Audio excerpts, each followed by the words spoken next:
इस वक्त मेरे साथ बहुत खास मेहमान मौजूद हैं। इनका नाम है अवधेश प्रसाद, जो कि अयोध्या से जिन्होंने चुनाव जीता है। और सबसे इंटरेस्टिंग बात यह है कि इन्होंने जो पट्टा डाल रखा है गले में, वो जय श्री राम का पट्टा। जरा दिखाइए थोड़ा ये सा। पट्टा हमारा डाला हुआ नहीं है। हाँ, फिर ये जय श्री राम का पट्टा डाला हुआ है। हाँ जी। पट्टा जो है हाँ और ये माला हाँ एक कार्यकर्ता हमारे हैं, हाँ वो वहां से चुनाव लड़े थे। हाँ क्या नाम है, जो नई नगर पालिका थी, हाँ हाँ शुक्ला जी हैं। हाँ अभी अभी उन्होंने माला पहनाया हाँ और ये पट्टा डाला है। हाँ।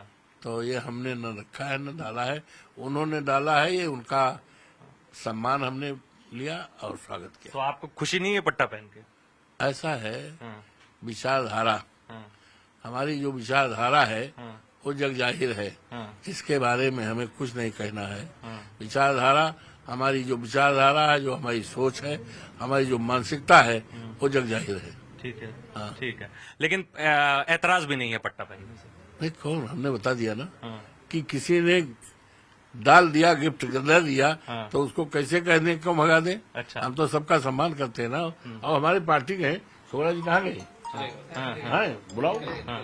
ठीक हाँ? ठीक ठीक है, ऐतराज भी नहीं है, लेकिन किसी ने डाला तो उसके सम्मान के लिए पहन लिया। सब उसका सम्मान मैंने किया। उसका सम्मान आता है, लेकिन आपकी विचारधारा स्पष्ट है। हाँ, स्पष्ट है, जग जाहिर है। जग जाहिर है। ठीक है, ये समझना चाहेंगे कि कितनी बड़ी चुनौती थी अवधेश प्रसाद अयोध्या सीट जीतना, क्योंकि एक देश में बड़ा संदेश गया है कि जिस भारतीय जनता पार्टी ने अयोध्या के लिए इतने विकास कार्य किए, सड़कें बनवाई और सब किया, जिसे कहते हैं डेवलपमेंट की एक लहर चली, रेलवे स्टेशन बना, एयरपोर्ट बना, तमाम बातें भारतीय जनता पार्टी करती आ रही है। स्वयं योगी आदित्यनाथ हर महीने अयोध्या में रहते थे विकास कार्य का जायजा लेने के लिए। ऐसे में अवधेश प्रसाद एक ऐसी फोर्स बन के आए कि भारतीय जनता पार्टी को चित्त कर दिया अयोध्या में। ऐसा है कि 22 जनवरी को प्राण प्रतिष्ठा हुई और देश के तमाम लोग आए और करोड़ों अरबों लोग, जनता की गाड़ी कमाई खर्च की गई।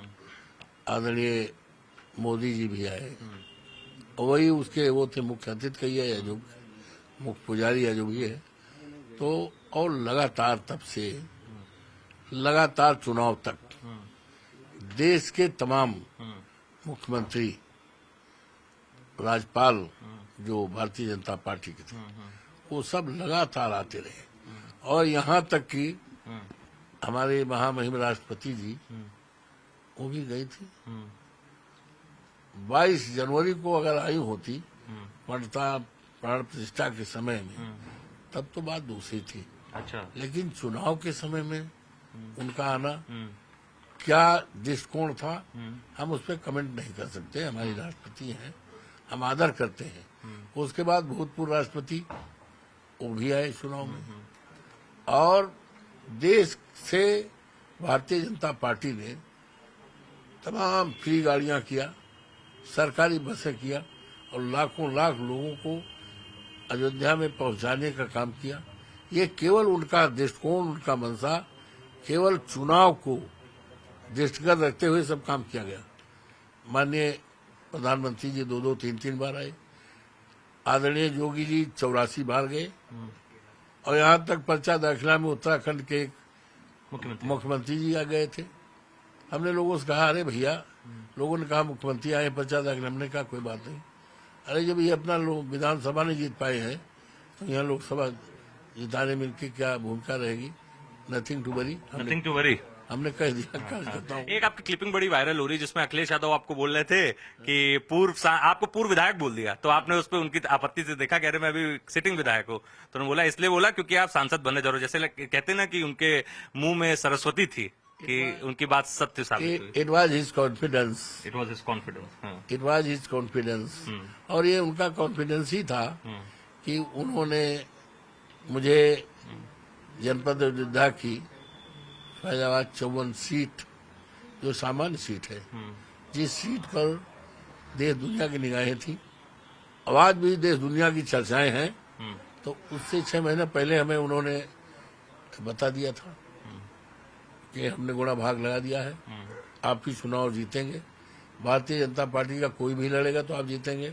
हमने कहा ठीक है, आप हमारे नेता हैं, हम आपके आदेश का पालन करते हुए कार्यकर्ता करूँ, हम तैयार बैठे हैं। और जैसे ही शुरुआत में उन्होंने नाम दिया लोगों में खुशियों की लहर हो गई। ठीक। लोगों ने मिठाइयाँ बांटी, पटाखे छोड़े, गोले दगाए, छुरछुरियाँ दगाई, इतनी खुशी हो गई यहाँ तक कि जहाँ पर हम 7 बार। अच्छा अवधेश जी, एक चीज आपसे पूछना चाहूंगा। एक बहुत बड़ा इशू सोशल मीडिया पे चल रहा है कि वहां पे जो विकास कार्य हुए उसमें लोगों के घर तोड़े गए, रोड जो बड़ी है ना, वो एक सेंटिमेंट था जो एक फैक्टर बना आपकी जीत का, और बीजेपी के खिलाफ एक माहौल बन गया कि आपने लोगों के घर तोड़े, दुकानें तोड़ी, जिससे लोग नाराज थे। लोगों को उजाड़ा गया है, उजाड़ा गया। उजाड़ा गया है और जमीनों को कौड़ी के दाम पे लिया गया है। ठीक है। हमारी सरकार बनेगी तो हम जनता के बीच कह भी आए हैं, कमिटमेंट हमारा है कि हम उनको मुआवजा देंगे, मुआवजा दिलवाएंगे जब आपकी सरकार आएगी। उचित मुआवजा दिलाएंगे। ठीक।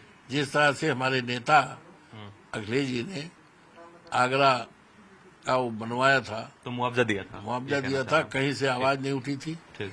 इसमें तो जबरदस्ती किया गया। मुआवजा दिलवाएंगे Awadhesh Prasad. So we are bringing this big interview. Avdesh Prasad saying Avdesh Prasad has promised us that when Samajwadi Party will form government in state, whenever, then the first thing they are going to do is to give proper compensation to those who have been displaced in Ayodhya.